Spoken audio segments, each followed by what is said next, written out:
transporting materials to create weapons. As the events of September 11th have shown us, almost anything can be turned into a destructive weapon.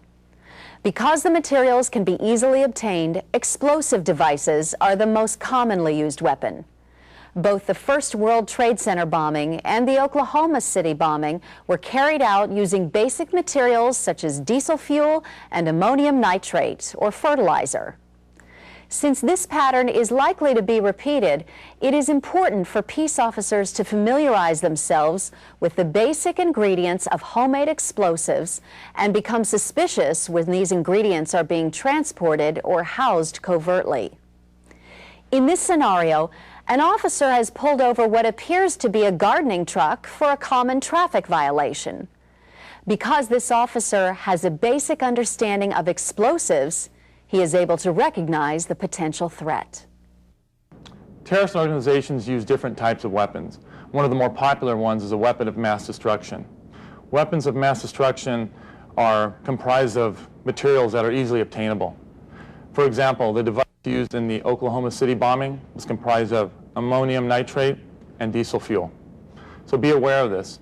While you're out conducting your patrol duties, you may come in contact with people or groups that are transporting these items. And remember, these items are not illegal to possess in themselves. So keep in mind the totality of the circumstances. Report any suspicious activity back to me, your TLO, for further follow-up.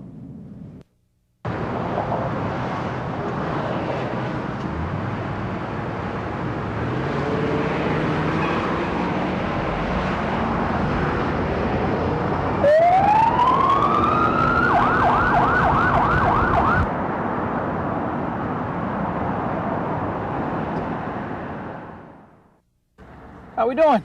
Hi, hello. Good. The reason I pulled you over, you just ran that red light back at the intersection. Can I see your driver's license, registration, and proof of insurance, please? Well, my brother don't speak English good. I'm sorry for mistake, officer. Okay. Driver's license? Driver.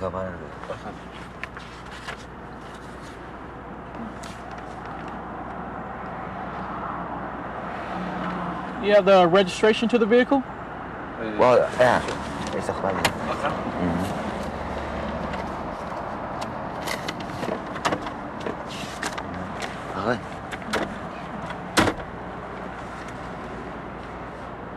Who owns the vehicle? No. Cousin? My cousin. Your cousin? Your cousin. Cousin owns the vehicle? Okay, I noticed that your international driver's license expired. Do you have another license from your country, California driver's license with you? Anything? No. No? Sorry, no. No. Okay, do we have our passports with us? Passport? Oh.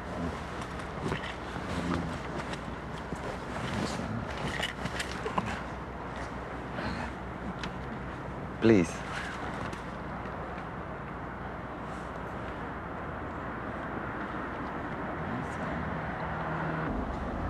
You work in this area? We lost. Freeway. Okay. Knows the equipment back here. Gardening? Garden work. Garden. You don't mind if I take a look, do you? No. Please, please. Okay, sit tight. Hold on, okay? Okay.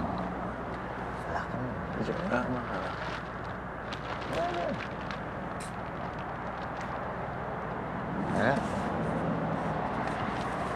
Okay. I'm gonna go check some things out, okay? Like I said, I noticed that your driver's license expired. I'm gonna go run some checks right quick. I just need you to sit right here, okay? Okay. Just Okay. sit tight, okay? Okay. All right, stand.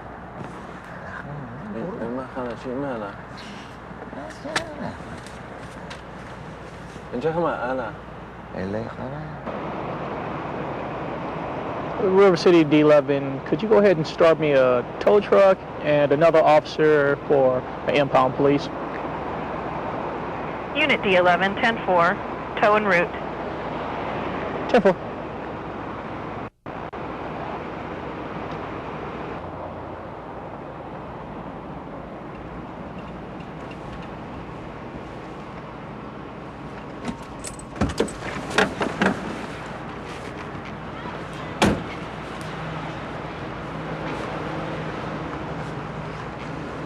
What have you got? Hey, how you doing?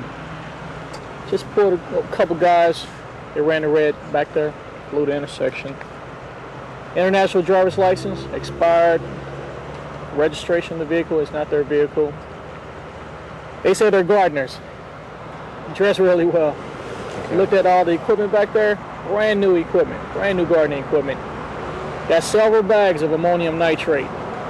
Look, they got a couple cans of gas back there, gas containers. Smells like diesel. So, These are their passports? yeah, take a look at them. You know, these are from 2 different countries. This one's got a page missing.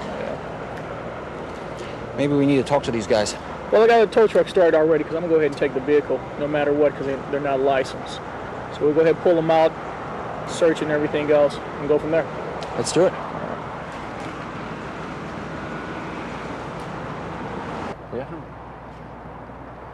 All right, we got a couple problems. The driver's license expired, so what I'm going to do is impound this vehicle, okay? Officer, sorry, my cousin car. I'm so I sorry. understand it's your cousin's car, but you don't have a driver's license. But- so I'm going to have to take the vehicle, okay? I'm sorry, sir. All right, so what I need you to do is I need you to step outside the vehicle, okay?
Okay, what's the deal with the maps? The maps in the car. I don't know. You don't know? No. You don't know who maps these are? No. Okay.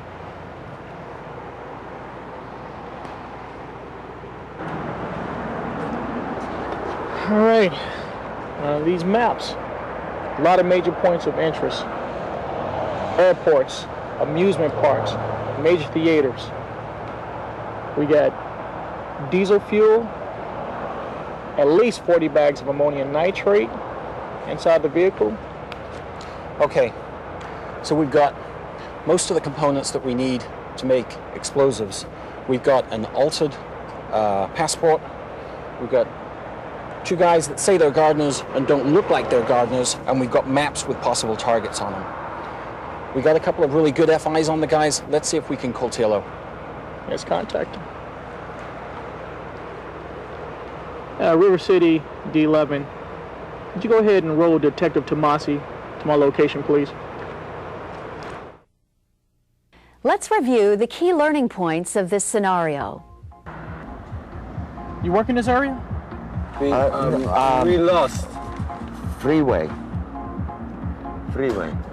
Knows the equipment back there.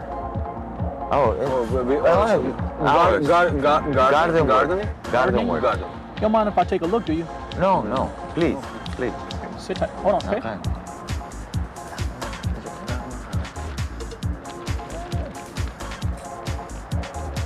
It is important that you're able to recognize common items that can be used to construct an explosive weapon of mass destruction, such as diesel fuel and ammonium nitrate.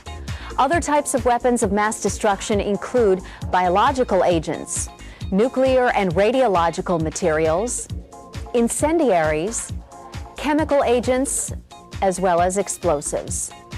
There are many methods of obtaining materials to make weapons of mass destruction, some of which may occur within your jurisdiction. These methods include theft from either commercial or military storage facilities, theft while materials are in transport, or purchase of materials from the black market. Obviously, throughout the world in the United States, the weapon of choice is explosives. It's the easiest to get a hold of. They're very common. You can make them, with basically a hardware store equipment. We're going to talk, and you're going to see ANFO, which is nothing more than ammonium nitrate, which is a fertilizer, basically. You buy it at any garden supply store, and fuel oil, which is diesel fuel. It's 94% ammonium nitrate, 6% diesel fuel mixed together with an explosive charge, and there you have the Oklahoma bombing, just a small moving van full of fertilizer. That was a small van. So what we're going to see here most likely is those types of explosives being used. They're easy to attain.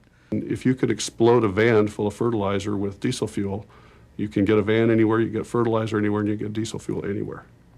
That's what's more simple than that. You can't rob a bank that simply. You rob a bank, you have to have guns and threats and a real plan.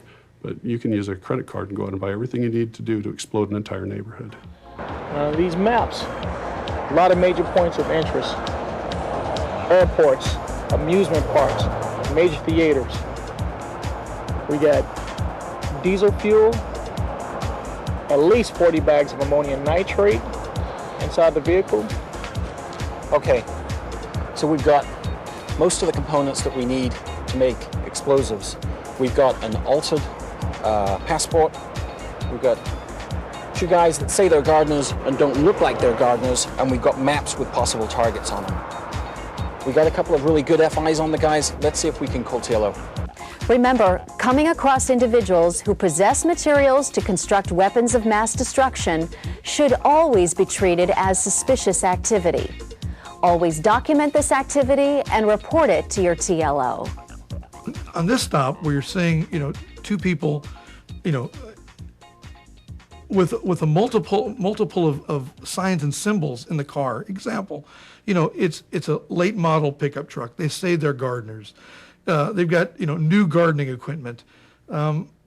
Their passports and identification seem a little bit strange. You now have learned that ammonia nitrate and diesel fuel is crazy. Quote, the Oklahoma bombing, or it could be anywhere. First World Trade Center bombing. That should be a first symbol to the line officer. Something's wrong. Something's wrong. There wouldn't be a reason to have these kinds of chemicals. It just doesn't fit.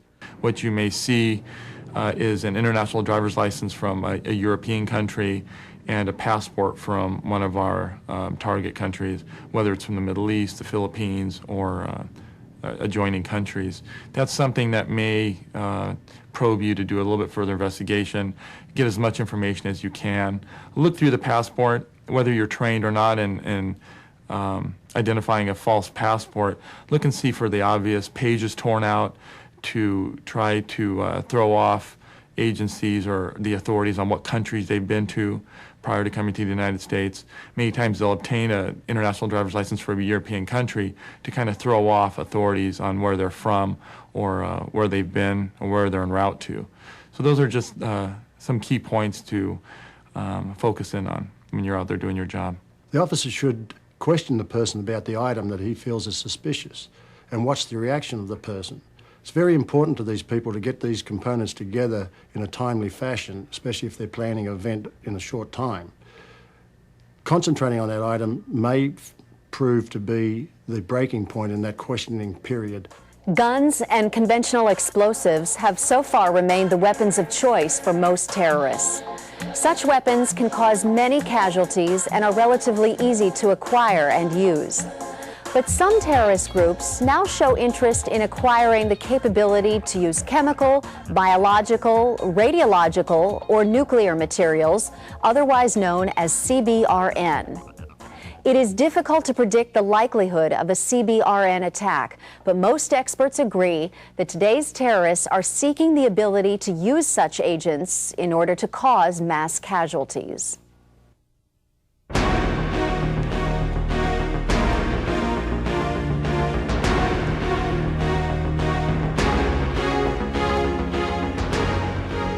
On September 11th, terrorists redefined the term weapon of mass destruction.